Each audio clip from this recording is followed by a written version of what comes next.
Vamos aqui, então, já treinar o nosso olhar para um quinis, ok? Nós temos aqui um quinis ocultado, onde nós temos o bloco, identificação do filiado. Então, aqui nós temos o NIT principal desse segurado. Nós temos aqui o número do CPF. Nós temos aqui o nome do segurado, do nosso cliente. Nós temos a data de nascimento. Obviamente, eu ocultei tudo, tá, gente? Estou só trazendo aqui o que tem de informação. E temos o nome da mãe, ok? Qual é o nosso papel aqui? Atualização de dados cadastrais, caso seja necessário. Eu preciso pegar os documentos e bater com a informação do cadastro desse meu cliente. Seja mais amplo, vai lá dentro do meu INSS, entra no cadastro do cliente, deixa tudo preenchidinho, que já dá para preencher, e o que não dá para preencher, que não corresponde com a realidade do seu cliente, peça já alteração cadastral, ou atualização cadastral melhor. Ou, se já tiver direito, pede dentro do benefício. Informa, nome incorreto, se tiver, já pede para corrigir. É muito comum nós mulheres casarmos, depois divorciarmos e mudar o nome. Na Receita Federal está de um jeito, no INSS está em outro. Quando está de outro, quando isso acontece, a gente já nem consegue entrar, via de regra. Inclusive, saiu um comunicado de que isso seria informado já de cara. Entramos no meu INSS, já vai trazer lá para mim. Divergência no INSS ou divergência na Receita Federal. Se for na Receita Federal, eu clico ali e ele vai me jogar para o site da Receita Federal. Se for do INSS, vai me jogar para atualização cadastral e vai deixar eu fazer ali a juntada do RG atualizado, certidão de casamento, o que eu precisar atualizar, eu já coloco ali. O que é a realidade? Nem todo mundo está vendo essa tela. Tem colegas que apertaram que o problema era no INSS e não foi para o serviço. Então, assim, são problemas que a gente enfrenta no dia a dia. Mas, regra geral, o próprio INSS já está trazendo para a gente na tela inicial, quando entramos no meu INSS, se tem divergência na Receita ou no INSS, tá? Se for no INSS, atualização cadastral no INSS. Se for na Receita, já leva para uma página que vai me trazer virtualmente as informações que eu posso alterar ali. 2 dias, 1 dia, já resolve ali na Receita. No INSS, ó, tá entrando na fila de serviços. Poucos servidores, tem demorado mais, tá? É só mais um serviço facilitador que vai entrar para a fila. Tem servidor para fazer o serviço? Não tem, né, gente? Então, continua paradinho ali. Então, se é urgente, vai na agência, faz guichê, busca aí alguma forma de atendimento especializado. Não é urgente? Então, deixa lá na atualização cadastral, vai acompanhando. Chegou o momento da aposentadoria, não conseguiu? Não fique esperando, gente. Não podemos ser passivos, temos que ser ativos no INSS, ok? Perfeito? Então, o que eu olho quando eu pego um quinis? Quantas páginas ele tem? Esse daqui é o quinis completo, tá, gente? Tudo isso eu tô falando lá no módulo anterior, aqui eu já vou mais para a prática, tá? Vou entender que vocês vão aproveitar aí feriadão para arrepiar lá nas aulas teóricas. Aqui é prática, já vou pegar quinis para a gente ir olhando e aprendendo, ok? O que a gente olha? Quantidade de páginas. Baixou a quantidade correta? Vai que, né? Teve uma falha ali na hora de baixar, faltou uma página, então observe, né? Tem 11 páginas realmente. O que eu olho também? Data de pagamento, data de emissão, né? Foi emitido quando esse CNIS? Vai que o cliente mandou para você de 1 ano atrás. Você está olhando o CNIS de 1 ano atrás, gente. Outra coisa, recomendação. Pegou o CNIS, guarda na pastinha do cliente. Não importa de quando seja. Por quê? Porque o INSS adora sumir com informações, né? A gente já viu que sumir informação é o que ele mais gosta de fazer. Então, muitas vezes, e está acontecendo agora, inclusive, o antes e o depois vai estar diferente. E a base ali do CNIS pode ser uma prova para nós. Tá? O INSS adora sumir com informações. Então, baixou? Coloca na pastinha do cliente, coloca a data de quando é aquele cliente. Pegou depois de meses depois? Coloca lá de novo. Deixa lá. Vai deixando um vestígio, né, da história do cliente que passou por você. Mas eu te falo que existe tela interna de histórico de CNIS. Tá aí uma outra tela que a gente só descobre quando a gente vai conversando com o ex-servidor, ou vai vendo aulas, que eles contam segredinhos que a gente não sabe. O servidor tem lá tela de histórico de mudança de CNIS. Se a gente pedir, a gente tem direito às telas do INSS. Quando que mudou isso daqui? Quando que foi excluída essa informação? Quando que entrou essa informação? Tem um histórico, uma tela que a gente não tem acesso. Tem que ser buscada, guichê, atendimento virtual, qualquer forma que eu chegue um atendente para me fazer essa pesquisa e me trazer essa informação, né? Nem sempre a gente tem esse facilitador aí, que é o quê? Ser humano disposto a nos ajudar. Então, a gente esbarra em várias coisas, mas ao menos vocês precisam ter conhecimento. Quanto mais, melhor. Menos sofrimento, né? Sofrer, eu acho que a gente ainda vai um pouquinho, porque é luta e INSS. Mas vamos sofrer menos, né? Quando a gente sabe o caminho. Então, aqui, nessa identificação do filiado, vou entender que vocês vão pegar a documentação do cliente, fazer esse batimento com o RG correto, ver se precisa alterar abreviatura, que aqui está abreviado, mas no RG não está, vai precisar fazer uma correção. Deixa eu ver o que a Kátia está falando. No caso desse CNIS, temos como ver a data de pagamento para ver se foi pago corretamente, e quando essa informação não aparece no CNIS, como saber se foi pago em dia? Vou passar aqui por esses tipos de filiados e a gente vai diferenciando isso, tá, Kátia? Quando eu estou falando na sequência 1 de empregado, eu estou falando de uma pessoa que não tem responsabilidade do seu pagamento da contribuição previdenciária. E aí é conhecimento previdenciário, eu tenho que saber custeio e entender que a responsabilidade não é do empregado, a contribuição previdenciária, correto? O empregado, ele nada tem a ver se a empresa pagou a previdência ou não pagou. O que eu preciso ver do empregado quando eu analiso a sequência de um tipo de filiado empregado? Ou agente público vai ser, se eu na entrevista entender com a documentação que ele é um empregado público, ou um agente público. Mas aqui, via de regra, eu estou tratando da empresa privada, ok? O que vai definir se é um agente público? A entrevista, o documento. Você precisa entender a história. Se ele é ligado ao RPPS ou não. E aí é um outro olhar previdenciário, de base previdenciária, para a gente ir desvendando isso daqui, conforme a documentação apresentada. Mas, via de regra, eu estou tratando aqui do empregado. O que o empregado tem? Data início e data fim. Estou falando em período posterior a 94, julho de 94. Julho de 94, gente, é a data onde inicia o período básico de cálculo para fazer a média da renda mensal da aposentadoria. Antes disso, Dani, então não conta para nada? A remuneração não, mas o tempo sim.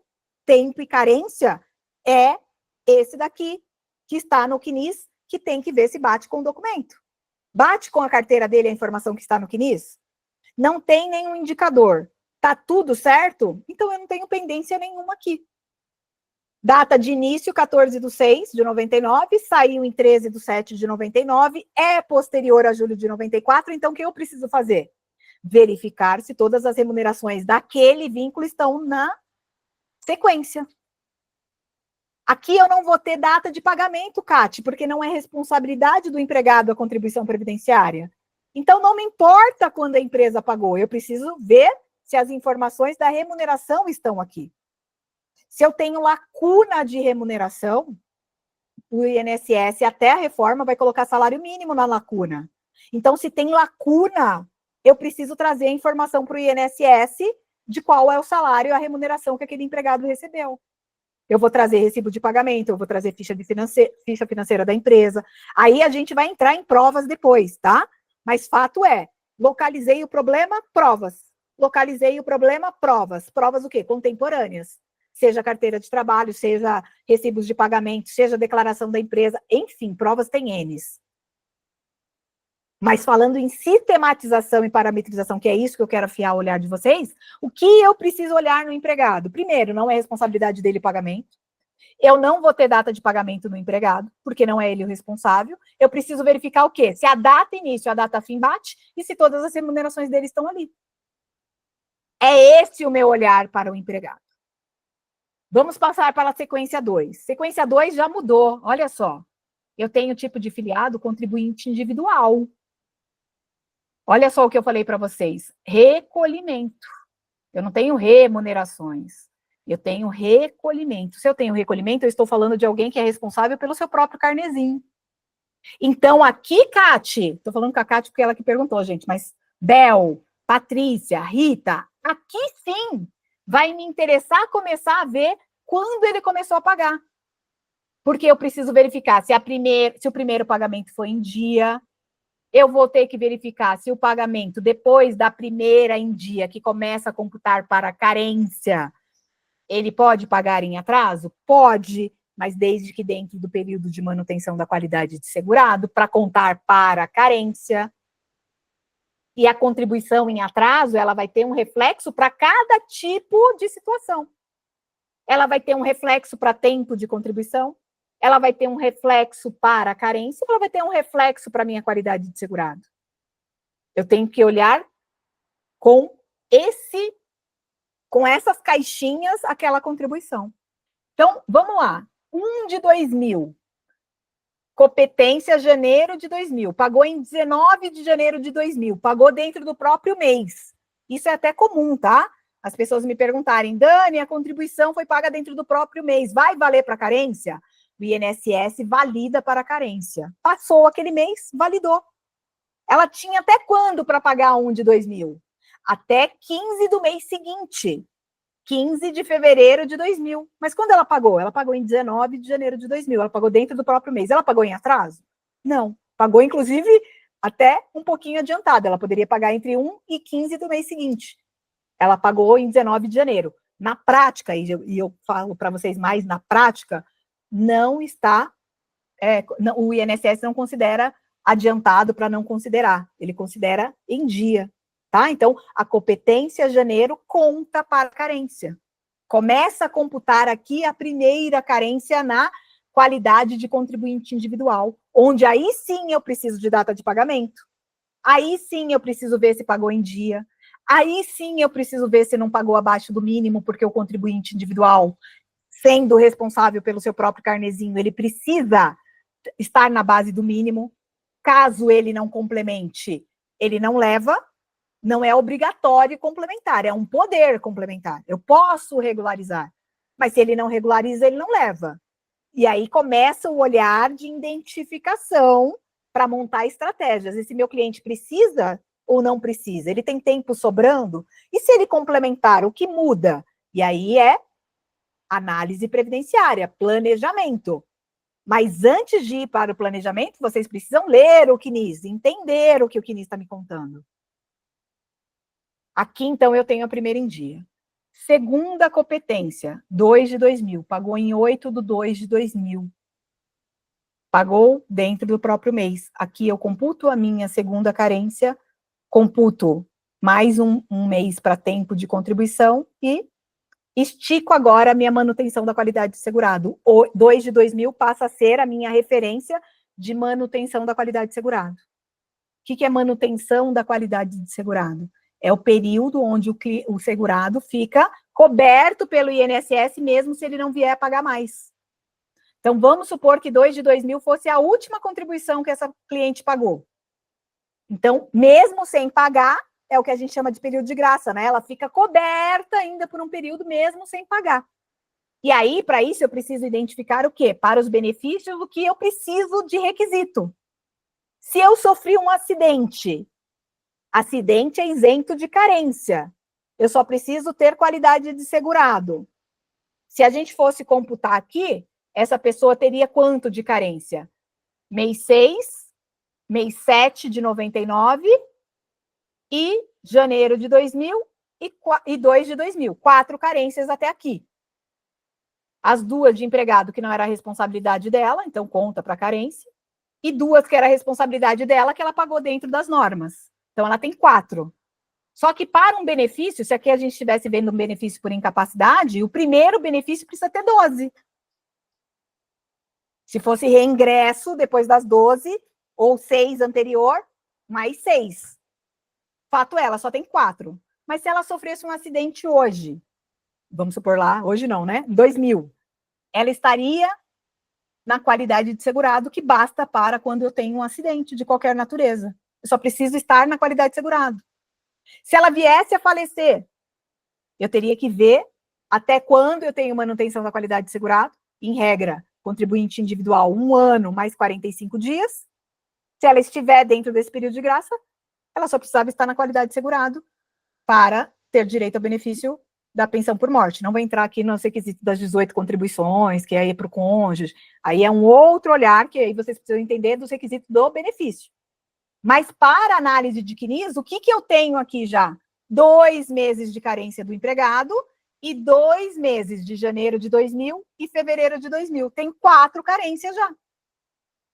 Vamos para 3 de 2000. Pagou em 2 do 3 de 2000. Pagou dentro do mês também. Mais uma carência. 4 de 2000. Pagou em 14 do 4, dentro do próprio mês. Mais uma carência. 5 de 2000. 10 do 5. Pagou dentro do próprio mês. Também tenho mais uma carência. Então, efetivamente, até aqui, ela tem 5, 7 carências. E aqui eu encontro data de pagamento, porque aqui sim eu tenho que ver se a primeira foi em dia e todo esse processo que a gente ainda vai fazer, tá, gente? Aqui é só a pontinha do iceberg. Estou mostrando gostinho de como a gente analisa aqui nisso, tá? Mas a gente ainda não passou como faz análise de carência. Vou fazer isso na prática com vocês, tá? Vou pegar um MEI bem bagunçadinho para a gente ir fazendo juntas ali, para vocês entenderem como faz a contagem de carência na prática, tá? Mas aqui é para vocês já começarem a olhar o CNIS. Olha só, esse CNIS aqui, ele foi tirado hoje, né, 13 do 11. Então, ele já está na turbulência do que eu falei para vocês que está acontecendo, tá? Esse CNIS, anteriormente, ele tinha indicador de abaixo do mínimo na competência 4 e na competência 5, tá? Por quê? Na competência 4 de 2000, o salário mínimo passou para 151. E olha quanto sobre ela pagou, 136. Ela não alterou a base quando foi pagar. E aí, o que acontece? O CNIS novo sumiu com os indicadores de abaixo do mínimo. Então, hoje a gente está passando por um momento mais ainda de olhar de águia que a gente precisa ter. Aqui, se eu jogar no sistema, importar para o sistema me aponta que as competências que estão abaixo do mínimo, tá? Então, depende muito do sistema que vocês usam. Mas aqui, ele me enganaria facilmente se eu não tivesse esse olhar de, opa, tem um IRE que independe aqui. Ele está me falando que tem alguma pendência, mas ele não está me mostrando qual. E aí, quando a gente foi ver os salários mínimos, a gente viu que aqui 4 e 5 estavam abaixo do mínimo, mas a gente está com esse momento aí de não ter indicador. E aí entra a minha recomendação que eu falei para vocês, sendo mais conservadora, eu apontaria no requerimento da aposentadoria o pedido da emissão das guias dessas 2 competências, caso eu precisasse delas, tá? Inclusive, a colega vai fazer isso, tá? Ela vai pedir em tarefa à parte, ela ainda está longe de se aposentar, mas como ela vai se aposentar por tempo, qualquer mês para ela é importante. Então, ela vai pedir a guia no INSS e a gente vai acompanhar para ver se o INSS vai entregar essa guia para ela, porque diferente da guia que a Marta conseguiu tirar lá no sistema, essa daqui a gente não consegue, porque é superior a 5 anos. Quem emite é o INSS. Então, a gente vai pedir as guias, vamos pagar e vamos ver como o CNIS vai se comportar. Se ele vai alterar a base para 151. E a gente está acompanhando ainda em tempo real se vai sofrer mais alguma atualização em CNIS e vai voltar aos indicadores. Ou se vai ficar realmente com essa tolerância. O que eu posso já dizer para vocês? Que teve uma análise que a gente fez no INSS e o INSS considerou quando não tinha o indicador. Por quê? Porque quando passa pelo sistema do INSS, ele não baseia, aparentemente, essa parametrização no salário mínimo, e sim se tem indicador ou não. Se tem indicador, ele trava. Se não tem, ele não trava. Então, o sistema leu, mesmo abaixo do mínimo, e considerou em uma análise que a gente fez de concessão de aposentadoria. Tá? Só que, novamente, sendo conservadora, eu prefiro apontar no requerimento que o INSS emita. Se ele não emitir, cair no automático e me conceder, ok. A gente não vê possibilidade, mas não posso garantir, do INSS voltando, revisionando essas concessões automáticas de tolerância de salário abaixo do mínimo, de diferença de poucos reais. Mas eu não posso garantir, tá? Então, a gente ainda vai ver os reflexos disso tudo, tá? Deixa eu ver aqui o que a Cátia escreveu. Então, se agora o INSS não está informando as contribuições, vamos ter que verificar todos os valores. É isso aí. anteriores a 11 de 2019, do contribuinte individual e do prestador de serviços a partir de 4 de 2003, que é o agrupamento de contratantes, e do facultativo, tá? A gente ainda não passou por aula de complementações, mas a gente vai passar e eu vou explicar para vocês esses caminhos das complementações, o que é os marcos, tá? Quando a gente tem que se preocupar com contribuições abaixo do mínimo. Porém, 7 de 94 para frente, foi contribuinte individual, foi facultativo, ou foi CI prestador de serviços, que é o agrupamento de contratantes, a partir de 4 de 2003, eu tenho que me preocupar, caso eu queira aquela competência e precise dela, eu posso complementar, ok? Senão o INSS não vai considerar. Então, aqui, a gente teve um olhar de empregado e teve um olhar de contribuinte individual. Não vou continuar nesse CNIS, porque ele tem mais páginas, a gente já está aí em 20 horas e 57 minutos, mas fiquem tranquilos, porque a gente vai passar por vários CNIS, várias situações aí de caso prático, pelo menos 8 aulas a gente vai fazer de casos práticos, eu passando por CNIS, ok?